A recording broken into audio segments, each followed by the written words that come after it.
ታዋቂ የፖለቲካ እስረኞችና የምክር ቤት አባላት በዛሬው ዕለት ወደ ቃሊቲ ማረሚያ እንዲዘዋወሩ ተደርጓል። ዝርዝር ጉዳዩን ይዘንላችሁ ቀርበናል። በሳውዲ ሞታቸውን እየተጠባበቁ ያሉ ኢትዮጵያውያን ጉዳይ ዓለምን እያነጋገረ ይገኛል። የኢትዮጵያ ኦርቶዶክስ ተዋሕዶ ቤተክርስቲያን ቅዱስ ሲኖዶስ ለክፍፍል የሚዳርግ ነው ያለውን መጽሐፍ አገደ። ቅዱስ ሲኖዶስ ቅድስት ማርያምን ከሰማይ እንደወረደች የሚገልጸውንና ውዝግብ ያስነሳውን መጽሐፍ አግዷል። ተጨማሪ አለን። በደቡብ አፍሪካ አንድ ኢትዮጵያዊ ማንነታቸው ባልታወቁ ታጣቂዎች ተገደለ። ሳውዲ በኢራን ላይ ቀጥተኛና ሚስጥራዊ ጥቃት መፈጸሟ ተዘገበ። በዝርዝር ተመልክተናል። ሰላም ጤና ይስጥልን። በመላው ዓለም ዙሪያ የምትገኙ የኢትዮ ስካይ መረጃ አድማጭ ተመልካቾች ዋና ዋና ጉዳዮችን ያስቀደመው የግንቦት 5 ቀን 2018 ዓ.ም የእኩለ ቀን ዘገባችን ተጀምሯል። እስከ ፍጻሜው አብራችሁን ስትቆዩ ትኩስ መረጃዎችን ትሰማላችሁ። ሚዲያችንን ሰብስክራይብ እንድታደርጉ እንጋብዛለን። መልካም ቆይታ። ታዋቂ የፖለቲካ እስረኞችና የምክር ቤት አባላት በዛሬው ዕለት ወደ ቃሊቲ ማረሚያ ተዘዋወሩ። በቂሊንጦ ማረሚያ ቤት በእስር ላይ የሚገኙ ታዋቂ የፖለቲካ እስረኞችና የምክር ቤት አባላት በከፍተኛ ጥበቃ ወደሚታወቀው የቃሊቲ ማረሚያ ቤት በዛሬው ዕለት እንዲዛወሩ መደረጉን የመሰረት ሚዲያ ምንጮች አረጋግጠዋል። ስማቸው እንዳይጠቀስ የፈለጉ አንድ የፌዴራል ማረሚያ ቤት አስተዳደር ሰራተኛ እንደገለጹት ከሆነ አቶ ዮሐንስ ቧያሌው፣ አቶ ክርስቲያን ታደለ፣ ዶክተር ወንደሰን አሰፋና ጋዜጠኛ ጎበዜ ሲሳይን ጨምሮ በርካታ ተጽዕኖ ፈጣሪ ግለሰቦች ወደ ቃሊቲ እንዲዛወሩ ከተደረጉት ውስጥ ይገኙበታል። ይህ የእስር ቤት ዝውውር የተደረገው ያለምንም ቅድመ ማስታወቂያ ሲሆን እስረኞቹ በድንገት ተነስተው ወደኛ አዲሱ ማረፊያቸው እንዲያመሩ ተደርጓል ብለው ማረጋገጫውን የሰጡት ደግሞ የቃሊቲ እስር ቤት ባልደረባ ናቸው። ለዚህ ድንገተኛ ዝውውር እንደ ዋና ምክንያት የቀረበው በቅርቡ የሚካሄደውን ሀገር አቀፍ ምርጫ ተከትሎ በአዲስ አበባ ከተማ ውስጥ ሁከትና ብጥብጥ ከተነሳ ለጥንቃቄ በሚል የተሰጠ የጸጥታ ስጋት መረጃ ነው ተብሏል። የብሔራዊ መረጃና ደህንነት አገልግሎት እንዲሁም የኢንፎርሜሽን መረብ ደህንነት አስተዳደር በጋራ ባጠናቀሩት መረጃ መሰረት በምርጫው ወቅት ብጥብጥ ቢነሳ እነዚህ ታዋቂ እስረኞች ትኩረት ሊሆኑ ይችላሉ የሚል ቅድመ ማስጠንቀቂያ ለመንግስት መቅረቡ ታውቋል። በመሆኑም መንግስት የጸጥታ ስጋቱን ለመቀነስና እስረኞቹን በቅርብ ክትትል ስር ለማዋል ሲል ይህንን ውሳኔ ማስተላለፉ ተመላክቷል። እነዚህ የፖለቲካ እስረኞች እስካሁን በቂሊንጦ ማረሚያ ቤት ቆይታ የነበራቸው ቢሆንም መንግስት በተለያዩ ጊዜያት የጸጥታ ስጋት አለ በሚል ምክንያት እስካሁን ከ5 ጊዜ በላይ ከተለያዩ ማረሚያ ቤቶችና ዞኖች ሲያዘዋውራቸው መቆየቱ ይታወሳል። ይሁን እንጂ የአሁኑን ዝውውር ከአሁን ቀደሞቹ ለየት የሚያደርገው እስረኞቹን ከከተማ ዳርቻ ካለው የቂሊንጦ ማረሚያ ቤት በማውጣት ወደ መሀል ከተማ በማስጠጋት በፌዴራል ፖሊስና በአገር መከላከያ ሰራዊት ጥምር ኃይል ጥበቃ እንዲደረግላቸው መደረጉ ነው። ከላይ በስም ከተጠቀሱት ግለሰቦች በተጨማሪ ሌሎች ከፍተኛ አመራሮችና ባለሙያዎች የዝውውሩ አካል መሆናቸው ታውቋል። ዶክተር ካሳ ተሻገር፣ ዶክተር ጫኔ ከበደ፣ ዶክተር ሲሳይ አውግቸው፣ ዶክተር ግብረ አባለሙና ጋዜጠኛ ዳዊት በጋሻውን ጨምሮ ወደ 50 የሚጠጉ በሽብር ወንጀል ተጠርጥረው በእስር ላይ የሚገኙ ግለሰቦች በአሁኑ ወቅት በቃሊቲ ከፍተኛ ጥበቃ ማረሚያ ቤት እንደሚገኙ የመሰረት ሚዲያ ምንጮች አረጋግጠዋል። ዝውውሩን ተከትሎ በእስረኞች ቤተሰቦች ዘንድ ጭንቀት የተፈጠረ ሲሆን እስካሁን ድረስ በማረሚያ ቤቱ በኩል የተሰጠ ይፋዊ መግለጫ የለም። በሳውዲ ሞታቸውን እየተጠባበቁ ያሉ ኢትዮጵያውያን ጉዳይ ዓለምን እያነጋገረ ነው። በሳውዲ አረቢያ በእጽ ዝውውር ወንጀል የተከሰሱ ቢያንስ 65 ኢትዮጵያውያን ስደተኞች የሞት ቅጣት የመፈጸም ስጋት እንዳለባቸው የሰብአዊ መብት ተሟጋች ድርጅቱ ሂዩማን ራይትስ ዋች መረጃ ያመለክታል። ድርጅቱ ለጉዳዩ ቅርብ ከሆኑ ምንጮች ያገኘሁት ባለው መረጃ ባለፈው ወር ሚያዝያ 13 ቀን 2018 ዓ.ም 3 ኢትዮጵያውያን በሳውዲ የሞት ፍርድ ተፈጽሞባቸዋል። በአሁኑ ወቅት በከሚስ ሙሻይት እስር ቤት ውስጥ የሚገኙ ሌሎች 65 ያህል ኢትዮጵያውያን በተመሳሳይ ወንጀል የሞት ፍርድ ተፈርዶባቸው ቀናቸውን እየጠበቁ እንደሚገኙ ገልጿል።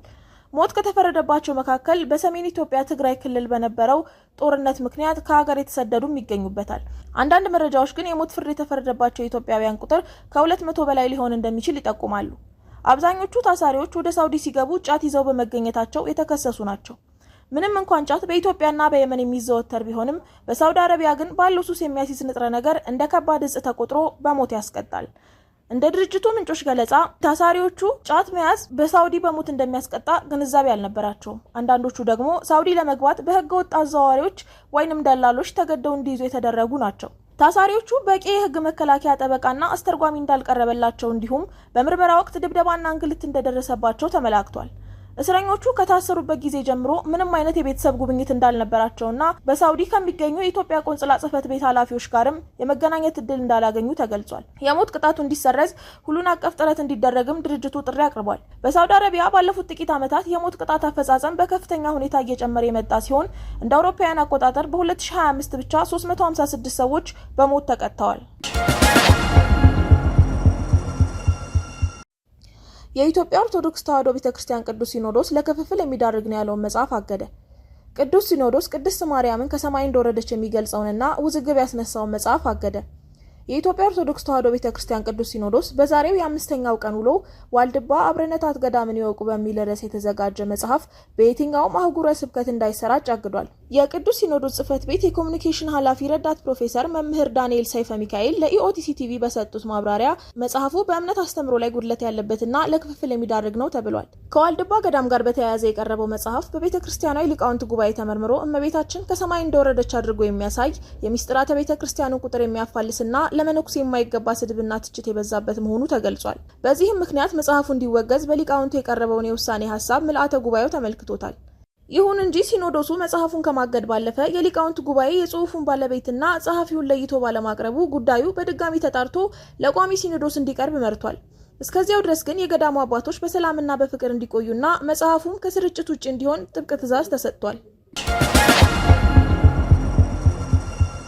በደቡብ አፍሪካ አንድ ኢትዮጵያዊ ማንነታቸው ባልታወቁ ታጣቂዎች ተገደለ። በደቡብ አፍሪካ ውስጥ ከቅርብ ጊዜ ወዲህ በተከታታይ በኢትዮጵያውያን ላይ ያነጣጠረ ግድያ እየተከናወነ መሆኑን መዘገባችን ይታወሳል። በተለይም ይህ ግድያ የሚፈጸምባቸው ሱቅ ከፍተው ኑሮን ለማሸነፍ የሚሰሩት ላይ መሆኑ ጉዳዩን አነጋጋሪ አድርጎታል። አሁንም ድርጊቱ የተፈጸመው የሱቅ ባለቤት በሆነ ኢትዮጵያዊ ላይ ነው። ዴይሊ ሰን የተሰኘው ጋዜጣ እንደዘገበው ይህ ግድያ የተፈጸመው በኖርዝ ዌስት ሌጅ ውስጥ ሲሆን ማንነታቸው ያልታወቁ ታጣቂዎች ሱቅ ውስጥ እያለ ጥይት ተኩሰውበት ሄደዋል። የኖርዝ ዌስት ፖሊስ ቃል አቀባይ ካፒቴን ማጃንግ ስካልኪ ለጋዜጣው ሲናገሩ እሁድ ምሽት ላይ የተኩስ ድምጽ መሰማቱን ተከትሎ በደረሰን ጥቆማ መሰረት ስንሄድ አንድ ኢትዮጵያዊ ወድቆ አግኝተናል። በሽጉጥ ደረቱ ላይ በመመታቱም ያገኘነው ሕይወቱ አልፎ ነው ብለዋል። ጨምረውም ሁለት የአፍሪካ ዜግነት ያላቸው ሰዎች ወደ ሱቁ ውስጥ ተጠቃሚ መስለው ገብተው ግድያውን ፈጽመው መሄዳቸውን የሚገልጽ መረጃ ደርሶናል ያሉ ሲሆን ሟቹ ዕድሜው 49 እንደሆነ ጠቅሰው ስሙን አልገለጹም። ታጣቂዎቹ ምንም አይነት ንብረት አለመዝረፋቸውን ያስታወቁት ቃል አቀባይዋ ከድርጊቱ ጋር በተያያዘ መረጃ ያለው ሰው ጥቆማ እንዲሰጣቸውም ጥሪ አቅርበዋል። ሳውዲ በኢራን ላይ ቀጥተኛና ሚስጥራዊ ጥቃት መፈጸሟ ተዘገበ። ሳውዲ አረቢያ በመካከለኛው ምስራቅ ጦርነት ወቅት ይፋ ያልሆኑ በርካታ ጥቃቶችን ኢራን ላይ መፈጸሟን ሁለት ምዕራባውያንና ሁለት የኢራን ባለስልጣናትን ጠቅሶ ሮይተርስ ዘገበ። ሳውዲ አረቢያ የአየር ድብደባዎችን የፈጸመችው ለኢራን ጥቃቶች ምላሽ ለመስጠት ነው ተብሏል። የሳውዲ ወታደራዊ እርምጃ ከዚህ በፊት ያልተሰማ ሲሆን ኢራን ላይ በቀጥታ ጥቃት መፈጸሟ በይፋ የታወቀው ለመጀመሪያ ጊዜ ነው። የሳውዲ የአየር ኃይል ጥቃቱን የፈጸመው በመጋቢት ወር መጨረሻ አካባቢ መሆኑን ሁለት የምዕራባውያን ምንጮች ለሮይተርስ ተናግረዋል። ሳውዲ ኢራን ለፈጸመቻቸው ጥቃቶች ምላሽ ለመስጠት ድብደባዎቹን ማካሄዷንም ጨምረው ተናግረዋል። ሳውዲ አረቢያ ኢላማ ያደረገቻቸው የኢራን ስፍራዎች የትኞቹ እንደሆኑ ግን ማረጋገጥ አልተቻለም። የሳውዲ የውጭ ጉዳይ ሚኒስቴር ከፍተኛ ባለስልጣን ስለ ጉዳዩ ቢጠየቁም በቀጥታ አገራቸው ጥቃት ስለመፈጸሟ ከመናገር ተቆጥበዋል። ይህንኑ ጉዳይ በተመለከተ ሮይተርስ ከኢራን የውጭ ጉዳይ ሚኒስቴር ማብራሪያ ቢጠይቅም እስካሁን ምንም ምላሽ አላገኘም። ሳውዲ አረቢያ ከአሜሪካ ጋር ጥብቅ ግንኙነት ያላት ሲሆን ከዚህ ቀደም የዩኤስ ወታደራዊ ከለላ ላይ ትተማመንም ነበር። ነገር ግን 10 ሳምንት የቆየው የኢራን ጦርነት ወቅት ለጥቃቶች የበለጠ ተጋላጭ መሆኗን አሳይቷል። የሳውዲ ጥቃት በመካከለኛው ምስራቅ ግጭት መስፋፋቱን ማሳያም ነው። አሜሪካና እስራኤል የካቲት 21 ቀን 2018 ዓ.ም የጀመሩት ጦርነቱ ለህዝብ ይፋ ባይደረግም በርካታ ሀገራትን ማሳተፉን አመላክቷል። ጦርነቱ ከተጀመረበት ጊዜ አንስቶ ኢራን 6 የባህረ ሰላጤው ሀገራት ላይ የሚሳኤልና የድሮን ጥቃቶችን ፈጽማለች። ኢራን በአሜሪካ የጦር ሰፈሮች፣ በአውሮፕላን ማረፊያዎች፣ በነዳጅ መሰረተ ልማቶች ላይ ጥቃቶችን ከመፈጸም አልፋ የሆርሙዝ ወሽመጥን በመዝጋት የዓለም ንግድ እንዲስተጓጉል አድርጋለች። ሰኞ ዕለት ዎል ስትሪት ጆርናል እንደዘገበው ዩናይትድ አረብ ኤሚሬትስ ቴህራን ላይ ጥቃት ፈጽማለች።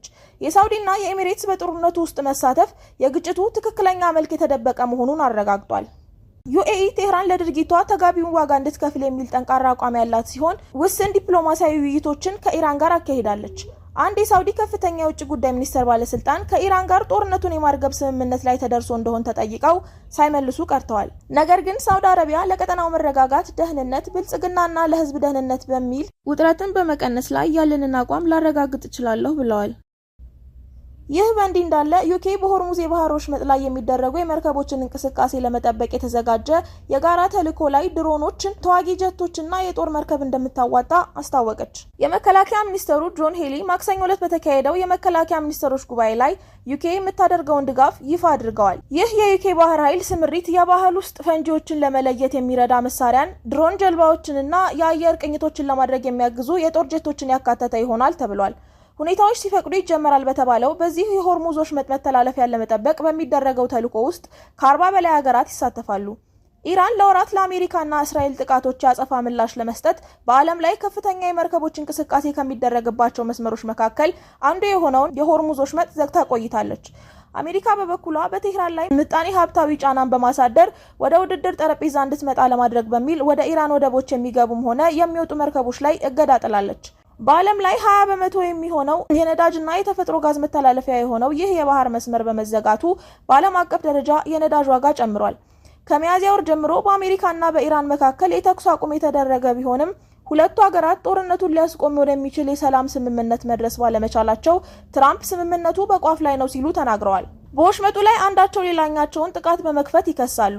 በአሁኑ ወቅት በመካከለኛው ምስራቅ ከ1000 በላይ የብሪታንያ ወታደሮች የሚገኙ ሲሆን ይህም የጸረ ድሮንና የፈጣን የውጊያ ጀቶች ቡድኖች እንደሚያካትት ሚኒስትሩ ተናግረዋል። የመከላከያ ሚኒስቴር እንዳስታወቀው ባለፈው ወር በዩኬና በፈረንሳይ ይፋ የተደረገው ዓለም አቀፍ ተልዕኮ የመከላከልና በሆርሙዝ የባህር ወሽመጥ ላይ የንግድ መርከቦችን እንቅስቃሴ ወደ ነበረበት ለመመለስ ያለመ ነው። ይህ የሀገሪቱ ስምሪት ፈንጂ ለመለየት የሚያገለግሉ ድሮኖችና የጸረ ድሮኖችን ለማዘጋጀት 115 ሚሊዮን ፓውንድ የገንዘብ ድጋፍ እንደተደረገለት አስታውቀዋል። ከአጋሮቻችን ጋር ይህ ዓለም አቀፍ ተልዕኮ የመከላከል ገለልተኛና ተአማኒነት ያለው ይሆናል ሲሉ ሄሊ ተናግረዋል። በእቅዱ መሰረት ወደ መካከለኛው ምስራቅ እየሄደ ያለው የአየር መቃወሚያ የተገጠመለት HMMS ድራጎን መርከብ እንዲሁ የባህር ወሽመጥ በመጠበቅ ማንኛውም ተልዕኮ ዝግጁ ይሆናል ሲል የመከላከያ ሚኒስቴር አስታውቋል። ኢራን ከዚህ ቀደም የብሪታንያ ወይም የፈረንሳይ የባህር ኃይሎች ወደ ሆርሙዝ ወሽመጥ የመግባት ሙከራ የሚያደርጉ ከሆነ ወሳኝና ፈጣን እርምጃ እንደምትወስድ አስጠንቅቃለች። በመላው ዓለም ዙሪያ የምትገኙ ወደ ኢትዮ ስካይ ዜና አድማጭ ተመልካቾች የእኩለ ቀን ዋና ዋና ዜናዎቻችን እነዚህ ነበሩ። ሚዲያችንን ሰብስክራይብ እንድታደርጉ እያስታወስን በያላችሁበት መልካም ጊዜ እንዲሆንላችሁ እንመኛለን። ደህና ሁኑ።